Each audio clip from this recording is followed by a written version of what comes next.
Биз ар кандай адамдардын колунда иштейбиз. Жакшы адамдар бар, жаман адамдар бар.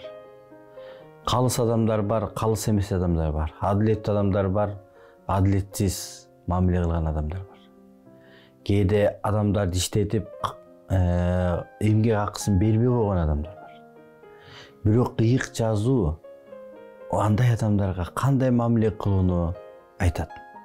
Ыйык жазууда кулдар кожоюнуңарга машаякка баш ийгендей чын жүрөктөн коркунуч жана титирөө менен баш ийгиле. Бирок адамдарга жагынуучуларга окшоп көзгө көрүнүш үчүн баш ийбегиле. Тескерисинче машаяктын кулдары катары Кудайдын эркин чын жүрөктөн аткарып, адамдарга эмес, Теңирге кызмат кылгандай тырышчаактык менен кызмат кылып баш ийгиле. Анткени кул болобу, эркин адам болобу, ар ким өзүнүн кылган жакшы ишине жараша Теңирден тиешесин аларын билесиңер дейт. Демек, Кудай чакырып атат. Эгерде адилетсиз башкаруучулар болсо, анда ошого карабай сен ал адамдын айткан жумушун Теңир үчүн кылганга аракет кыл. Кудай ал адамдын жүрөгү менен иштешет.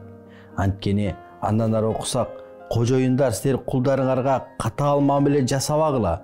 Анткени алардын да силердин да үстүңөрдө асманда кожоюнуңар бар экендигин, анда бет карамалык жок экенин билесиңер деп жазылган. Демек, Кудай асманда карап турат. Ал кожоюн кулга кандай мамиле кылып атат? Кул кожоюнга кандай иштеп берип атат?